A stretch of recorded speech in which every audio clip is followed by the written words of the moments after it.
በስመ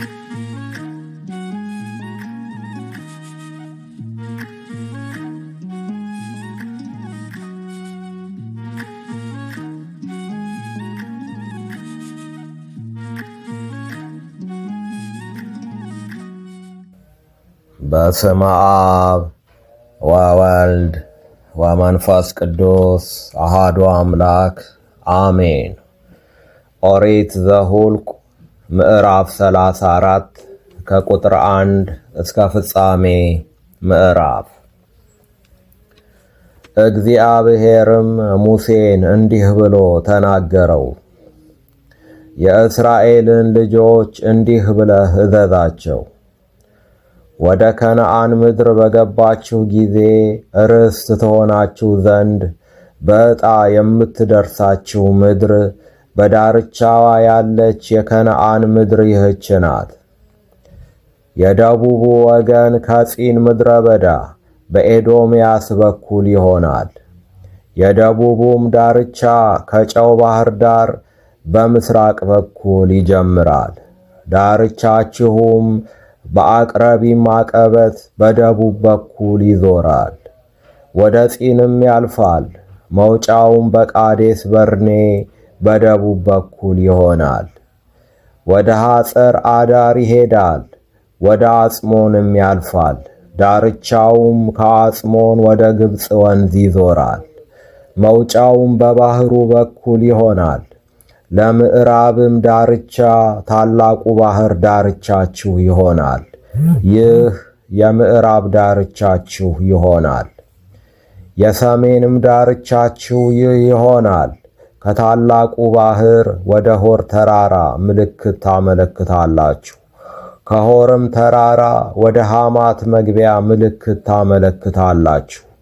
የዳርቻውም መውጫ በጽዳድ ይሆናል። ዳርቻውም ወደ ዚፍሮን ያልፋል፣ እስከ ሐጸር ኤናንም ድረስ ይወጣል። ይህ የሰሜን ዳርቻችሁ ይሆናል። የምስራቁንም ዳርቻችሁን ከሐጸር ኤናን ወደ ሴፋማ ምልክት ታመለክታላችሁ። ዳርቻውም ከሴፋማ በአይን ምስራቅ ወዳለው ወደ ሪብላ ይወርዳል፣ እስከ ኪኔሬት የባሕር ወሽመጥ በምስራቅ በኩል ይደርሳል። ዳርቻውም ወደ ዮርዳኖስ ይወርዳል። መውጫውም በጨው ባሕር ይሆናል። ምድራችሁ እንደ ዳርቻዋ በዙሪያዋ ይህች ናት። ሙሴም የእስራኤልን ልጆች እንዲህ ብሎ አዘዛቸው። እግዚአብሔር ለ9 ነገድ ተኩል ይሰጧቸው ዘንድ ያዘዘ በዕጣ የምትወርሷት ምድር ይህች ናት። የሮቤልም ልጆች ነገድ በየአባቶቻቸው ቤት፣ የጋድም ልጆች ነገድ በየአባቶቻቸው ቤት፣ የምናሴም ነገድ እኩሌታ ርስታቸውን ወርሰዋል።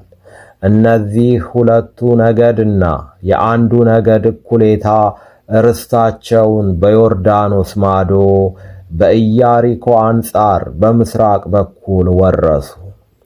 እግዚአብሔርም ሙሴን እንዲህ ብሎ ተናገረው። ምድሪቱን ርስት አድርገው የሚከፍሉላችሁ ሰዎች ስማቸው ይህ ነው። ካህኑ አልዓዛርና የነዌ ልጅ ኢያሱ ምድሪቱንም ርስት አድርገው ይከፍሉ ዘንድ ከየነገዱ አንዳንድ አለቃ ትወስዳላችሁ።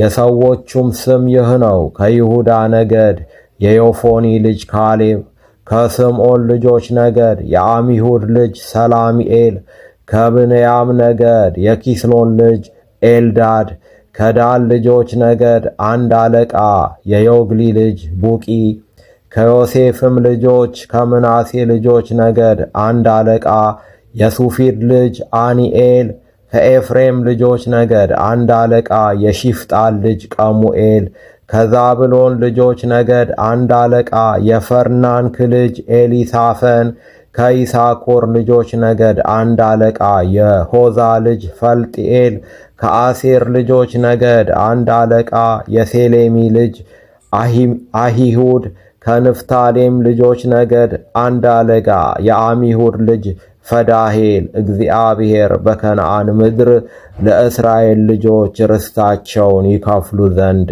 ያዘዛቸው እነዚህ ናቸው። ይቆየን። ወስብሐት ለእግዚአብሔር።